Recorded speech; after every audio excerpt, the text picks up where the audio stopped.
Well, it's a pleasure. I tell you, I can't believe the guy's 70 because he doesn't look like it. He grew up in Elk Grove, California, the son of a dairy farmer. Scott, you've come a long way since the son of a dairy farmer, young man. Good morning, and thanks for joining us so early out in Southern California.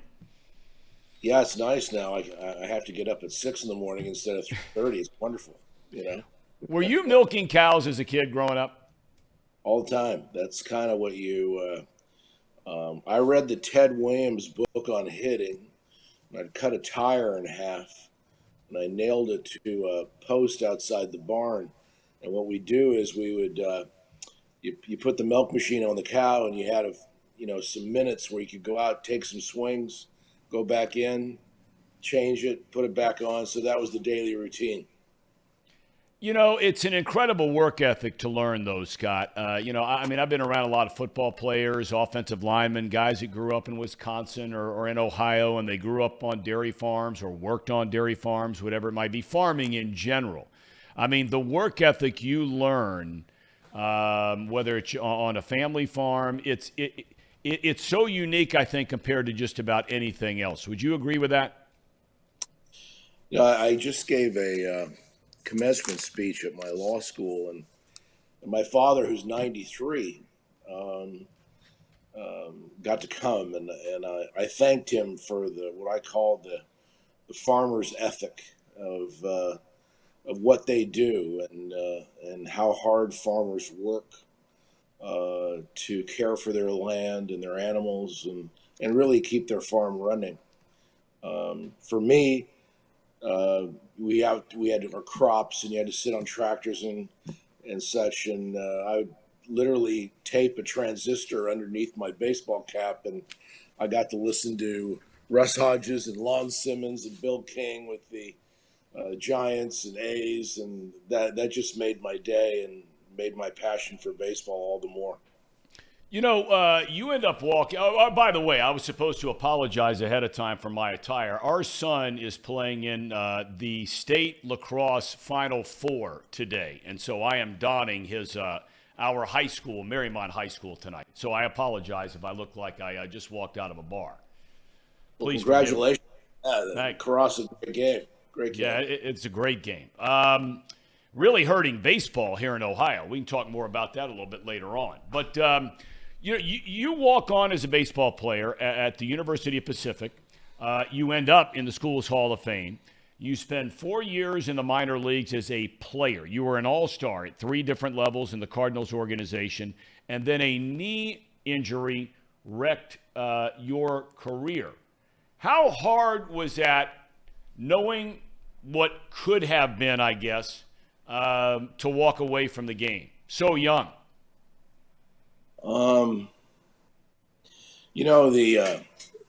I had a college professor, organic chemistry professor, Dr. Gross, tell me one time, he came out and watched me play, and things were going really good for me in college, and I was lead the team in hitting, and pro teams were interested in me, and things were going the way you wanted it to go. And he said to me, remember that what you do above the shoulders is going to have a lot more to do with your life than what goes on below. And your biggest asset as an athlete is going to be your mind. And don't forget that. And as you go forward, keep that in mind. And it was valued advice. I sat in a hospital bed after my 3rd knee operation. And I always remembered that advice and frankly, that direction about taking on and always keeping the mind active and learning. And really, that's what took me to law school after my, baseball career ended. Well, it's one thing, Scott, as you know, to get advice. It's another thing to heed the advice, especially if it's good advice. You got your doctorate in pharmacy, a degree there. Then you go to law school, get your law degree. 1980, you start a career as a sports agent. Very different world in 1980 than it is right now to be a sports agent. Who or what made you decide that was going to be your career path? You know, George Kissel was a mentor of mine in the Cardinal organization, and he would always say a couple things to me. He goes, "Thank God you can hit, because it's going to give you enough time to learn how to catch a baseball."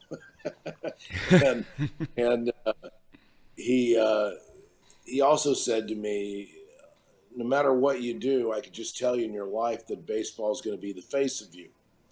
And he repeated that 2 or 3 times, and I I was hopeful that that meant I was going to stay in the game as a player for a good bit. And but when I was outside of baseball, I'd had now 11, 12 years of school. I had medical, legal degrees, and I had a resume, and I prepared for these law firm interviews, postgraduate in law school. And in doing so, I looked at all the companies that each law firm represented. Most of them were drug corporations or medical associations. And so I went into every interview. I think there was like 8 of them, and every interview, all they talked about was baseball. They talked about my baseball career, what we did, all those things. And I was astounded. I couldn't believe it. And got a job offer from all the firms. And so when I started my legal career, my teammates kept calling me. We were talking about how they thought, their approach, how to get better. Really, a lot of the psychology of the game that we shared when we played together. And then one of my senior partners came to me and said, "Look, I have a family that their son is a very good baseball player, and he's a high draft pick." And he asked, "Why don't these drafted players have representation? And I want you to do pro bono work and help these people." And I said, "I'm not sure it quite works that way. You have to have talent to have leverage in the draft." But I got the idea that the drafted players the bonuses had not changed from 65 with Rick Monday all the way through. This was in 1982, and I went out and picked 2 players, Tim Belcher and Kurt Stillwell. I said, "I'm going to aid these players, both high school and college players, in the draft." And they ended up being the first and second players chosen. And after that, my calling was about given to me, that it wasn't going to be in a medical legal career. It was going to be more in the game I love, in baseball. You had players, if people know their names, if they follow the game for a long time, when you first started out. I mean, you mentioned the 2 amateur players, but you had Manny Trio, I think. You had Bill Caudle, good players, sometimes great players. But is Greg Maddux the guy that put you, quote unquote, on the map? Without a doubt. Mad Dog I watched him pitch in high school, and he had some unusual bad luck. But he had the bases loaded, nobody out, and then he just went in and just, massaged the baseball, could really control a fastball, make it run both ways, right and left. Amazing changeup. And as a former player, you recognize this, and he was a rather diminutive athlete for pitchers. And we developed a relationship, and he had a family friend, and they didn't hire me originally, but I kept talking with him, going to see him, and then finally he gave me the trust to represent him, and then we went through the steps of advising him to turn down as a first multi-year contract offer, and the second, and the third, and all the advice proved to be correct as to his assessment of his career, and then he ended up getting record contracts in both his first and second free agent periods in his career, and through Greg's performance and him providing evidence to players that I knew both the game and legally what to do and how to manage the CBA and arbitrations and free agency. It really allowed me the platform of a great talent to exercise my skills and advance my career in being a baseball attorney. Well, you're the first agent that signed a player to a $50 million long-term deal. That was Maddox. The first guy on a $100 million deal in Kevin Brown. The first guy on a $200 million deal in Alex Rodriguez. And then the 10-year, $252 million deal for A-Rod. You've had lots of other guys since. I mean, guys, big stars today, Bryce Harper and Garrett Cole and Anthony Rendon and on and on and on and on. Have you become, as the years have gone by, do you spend more time as the agent for the players and all that entails in that, or a recruiter for amateur players, high school, college players, to keep the business going? To do this correctly, it really takes an army of people to represent players correctly. We have 140 people in our company, and we've got a sports training institute headed by Steve Rogers. He was for 15 years was the strength conditioning coach of the White Sox, and Steve has done remarkable studies on durability. The most important thing you can get these athletes to understand is they have to be available and durable, and we know how to train them, what to do. We work with the teams to do that. I have all over the world development and scouting people that we certainly are very selective. Like, we're probably the fifth largest agency in volume, but we're very selective about the players who we choose to represent. We have a draft division, amateur division, where we monitor all the conduct of the players available to the draft. International divisions, where we really look for those unique talents. All of them are headed by an expertise in the office to run our business. Former major leaguer Jeff Musselman runs our office, and Scott Champerino, a former major leaguer, runs our draft and development. Mike Fiore, who also is a tremendous collegiate player and Olympian, runs all of our communication systems with players. We have probably 35 people that never leave the office. All they do is study the statistical data. We create algorithms and analytic theories upon which we base our evaluative measures of what to do with the player once they are in the major leagues and what that evaluation is like. So it's a very complex focus on, and we only represent baseball players. That's the other part. We really stay close to the industry, because when you go to a parent's home, to the home of a parent, and you're talking about their son, we want to know that what we do 24/7 is about what their son does. So it's very different than the infrastructure of all the other agencies, because most of them are part of a large entertainment company, or they may do other things, their companies, PR, corporate advancement, those kinds of things. And they all have sports divisions and represent multiple sports. That is not how I choose to run our business. And we wanted families to know that Boras Corporation is really a one-stop shop for expertise in baseball. Scott, you're not always the most popular guy in the room when you get together with, some general managers, some team owners, whatever the case might be. I know that that's not your job, and perhaps that's how you would answer this. But, look, I mean, there are people always when you're successful, people are going to take shots at you no matter what you do. I have always said, and we were talking about it before you came on the air today, the question was asked in this room, does anybody in sports do their job better than Scott Boras? And I looked at him after asking the question. I'm like, there's no chance there's anybody that does their job better in pro sports than Scott Boras. But it also means that there are a lot of people that don't like Scott Boras. How do you handle that? Well, It's funny, and thank you for that, Tom. I Well, I appreciate mean it. that. I mean, I've said many, many times, Scott.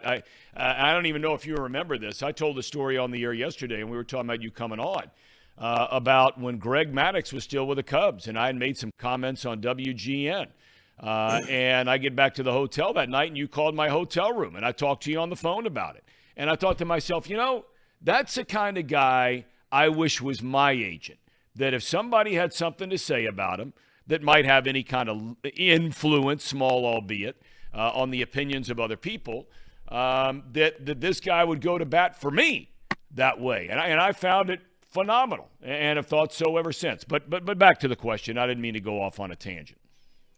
No, I think that this has been rather generational. When I first started in this, it was back when general managers were seasoned people in the game, and they weren't used to having lawyers walk into their office and say things to them about the value of players and why.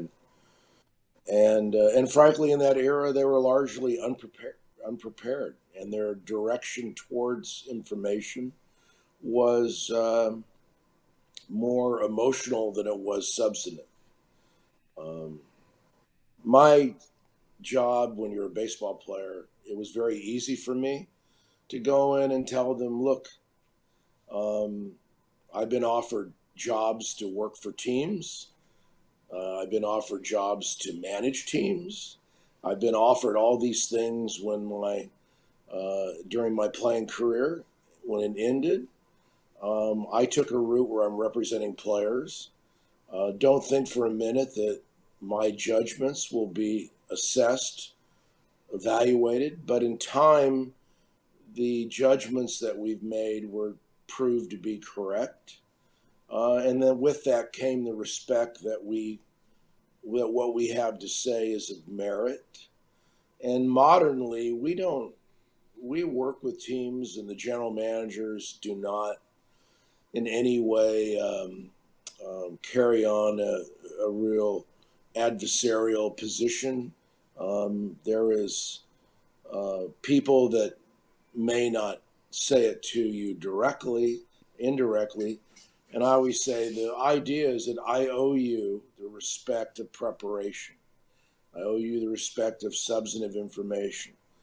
And I also owe you the respect of returning and calls and being on time.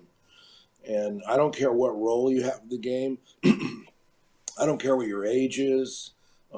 You're in the game and you have a role, and we want to respect that role and help you achieve it as we hope you help us achieve ours. But early on, after I did my first couple arbitration cases, and I had my labor law professor aid me in the development of the advocacy for those cases, he said to me that if you continue on the path that you're headed here, and we had won our first couple cases, he goes, 95% of what's going to be said about you is going to be negative. However, your players, your clients are going to love you. Learn how to deal with professionally negative commentary. Learn how to understand it, and remember that anything that you do to counteract negativity has to be substantively based, and it can't be emotionally based. And expect people to question what you do, how you do it.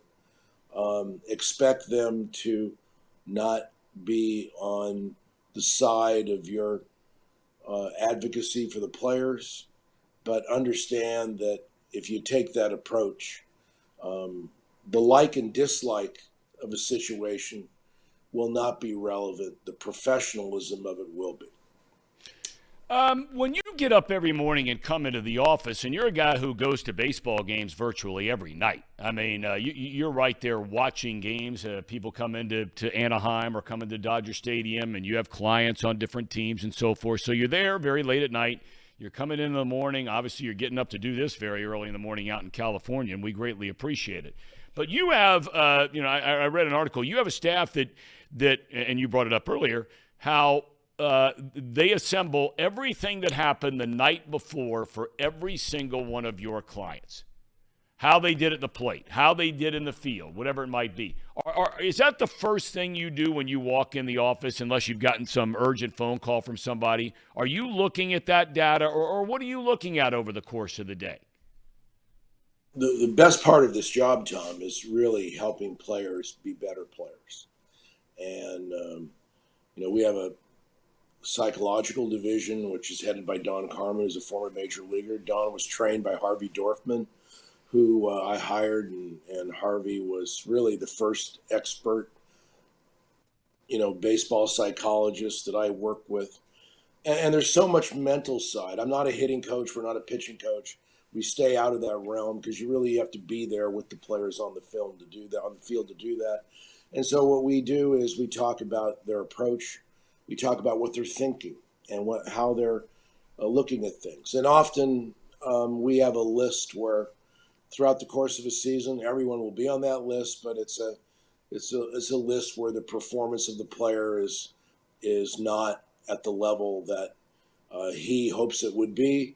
We have those discussions. We work through it. We go historically.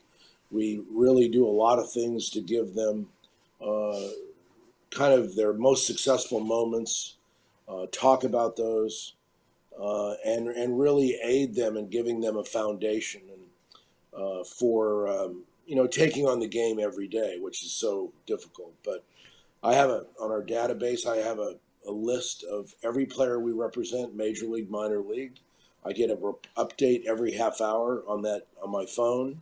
When I come home at nights, I get a complete download of all the players' performances we had from the day before. You review it and you talk to those players that normally are having difficult moments in the game, and every once in a while you'll be on the phone talking to a player about a remarkable achievement.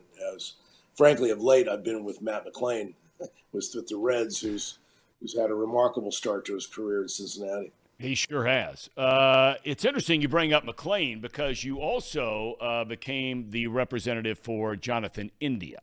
Now, look, you have, I'm sure, over the last day or two, been a lot of chatter here in town with all these prospects coming up. You mentioned McLain, you've got him. We've heard about Ellie De La Cruz, all these kinds of things. And the potential of India, who's been an outstanding offensive player. His defensive metrics have not been very good. That there's a possibility with a whole fleet of quote-unquote infielders that the Reds should consider asking India to move to the outfield. How do you feel about things like that? Because you've had other players where this has come up. Well, the subject of defensive metrics are it's something that may take a whole nother conversation, but they're not very real to me. They're something that is almost 96% of what a player does on the field is something about the catch and the throw and the consistency of it. This idea of these range metrics that play a portion of the small percentage of what players do, and that's how we're going to evaluate an infielder.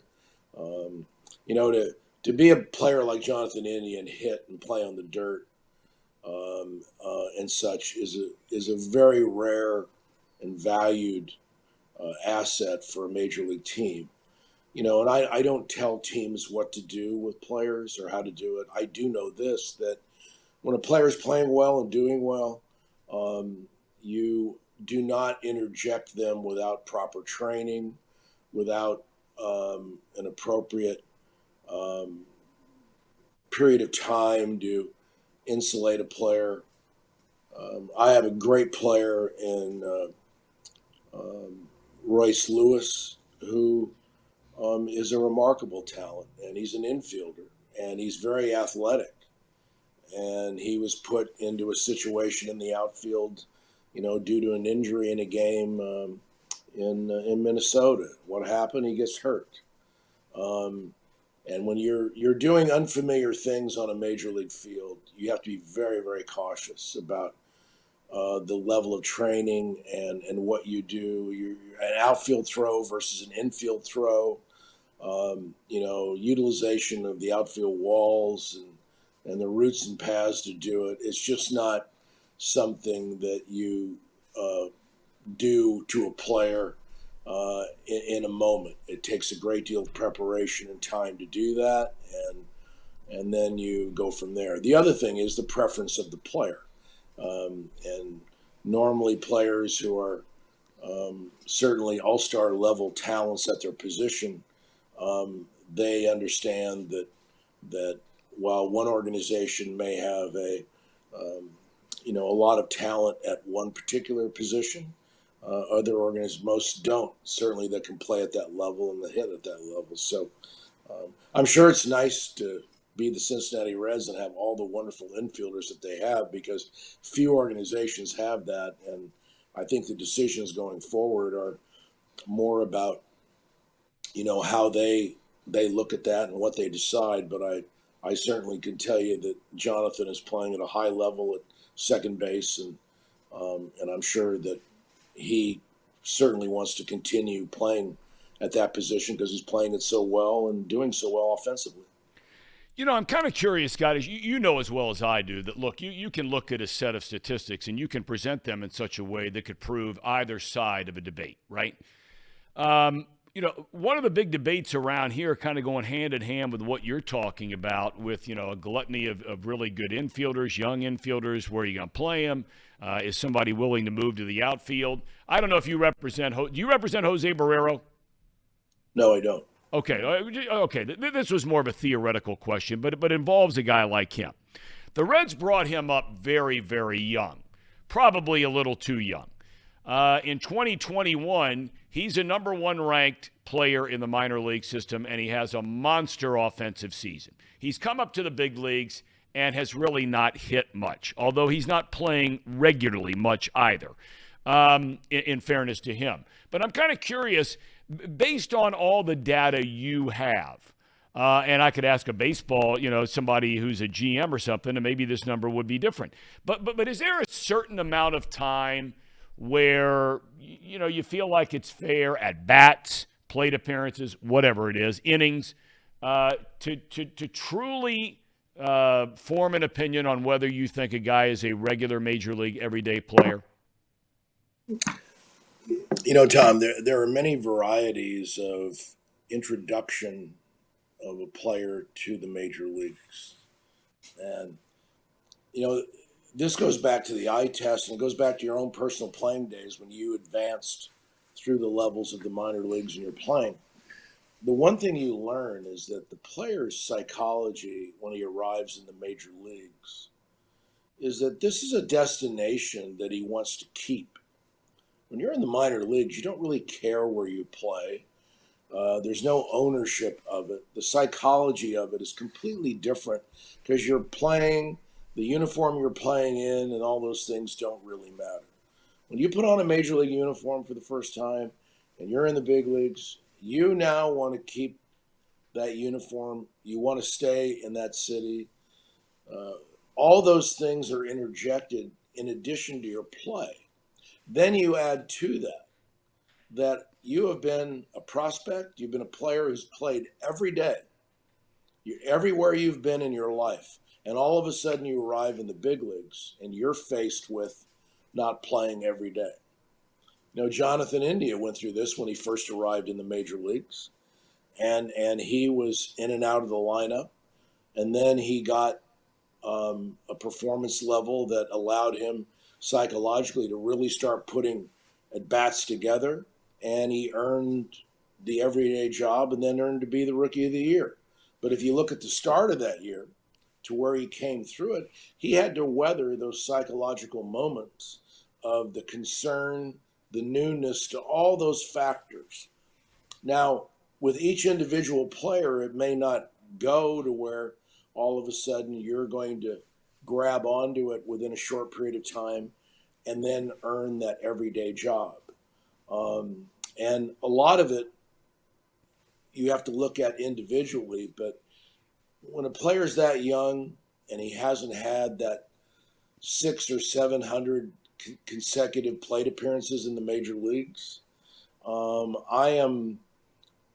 I look at the information and the performance levels much differently than I would if he were given the everyday job. He didn't have the concerns of going up or down, and he knew that he was established in the major leagues. Then his performance is truer to me, and there's less psychological components that can interfere with it. The news came out not too far from you last night that Bally Sports, Diamond Sports, all under the Sinclair umbrella, would not meet its obligation in a contract to pay the San Diego Padres. They say the landscape has changed on and on and on. We've talked a little bit about already this morning. I have said for months, Scott, I think this might end up being the single biggest development in sports in this calendar year, 2023, and perhaps into 24. Where do you think all this is going? Do you think ultimately this could be a good thing for baseball, or is this trouble for baseball? No, I think the financial positioning of one particular company has little to do with the value of what the rights of a baseball team are, content, and all those.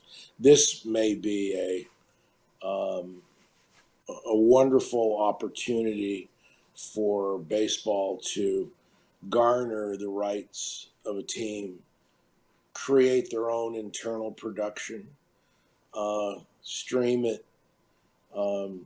collect the resources from it, and really build the foundation of success that I think right retention of in this sport, baseball, can bring. I think the model of what we can do with streaming is something that's far beyond what the cable system offered. What we can do to generate interest with it, and also how we can really economically weaponize it to be a benefit to teams. So I think this is a way where the freedom of rights given to the teams and given to the league will illustrate the greater value and purpose of it. We hear so much about big market, small market. Certain teams, and you know who they are. Reds are one of them. Although the Reds in past years have spent some money to try and win, they're clearly going a different direction. A lot of other teams are going a different direction. Do you buy the big market, small? And I don't mean the market size in the city they live in. I'm saying, do you buy at all? And you have an incredibly unique perspective on all this. But for the fan out there, are you buying this big market, small market thing, and that small market teams can't compete? Well, I would say that in any league, any sports league, you have venues that have different values. If you buy New York, Chicago, LA, you're going to pay a different value for it than you will, Cleveland or Cincinnati. And why? Population, market size, all those things.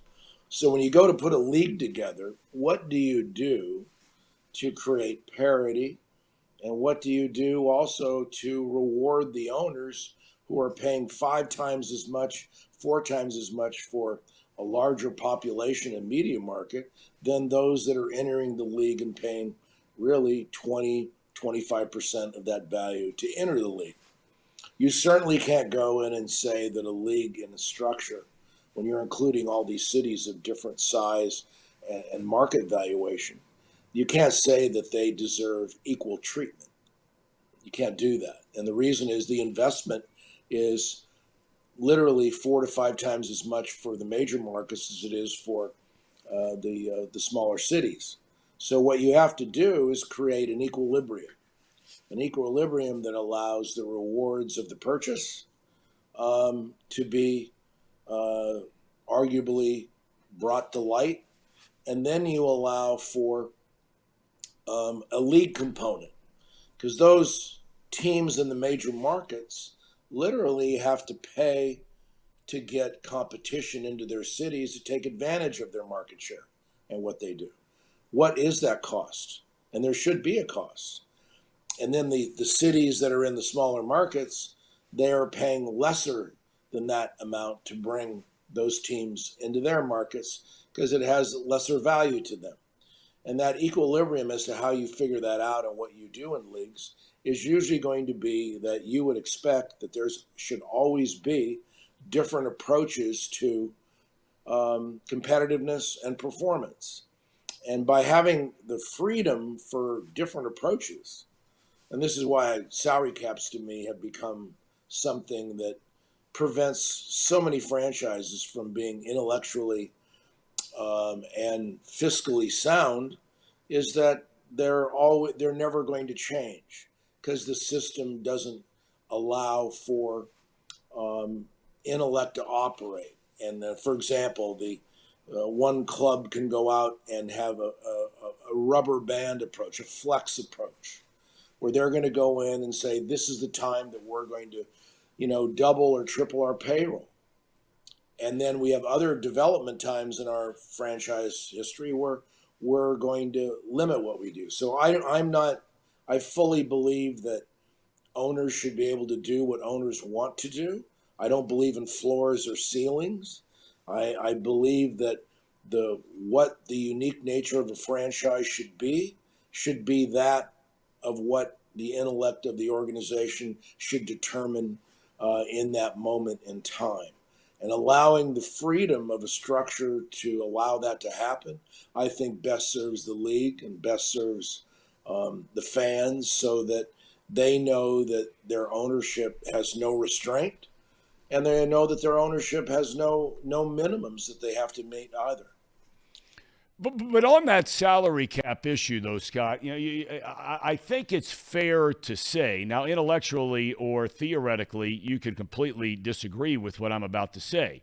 But, the football model, let's just use them as an example, where they have a floor, they have a ceiling, and that kind of thing. I mean, a team like the Green Bay Packers, with a population of 107,000 people, can compete with New York, L.A., Chicago. Why is that a bad thing? Well, football is a different sport. It's an event sport. They only play 8 home games. So consequently, their structure is largely around a TV contract. In our game, we have 81 home dates for a major league team.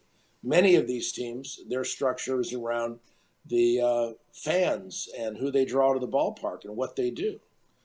For example, like the Oakland Raiders are not a good, or I should say the Las Vegas Raiders are not a particularly good football team, but they make the most money in the NFL. Why? Because people buy their tickets at premiums, because when they have that event in Las Vegas, all forms of fans come there from the opposing team to have a weekend junket in Las Vegas and watch their home football team play. Therefore, the value of their tickets went extraordinarily up, and they're generating massive amounts of income that other teams don't.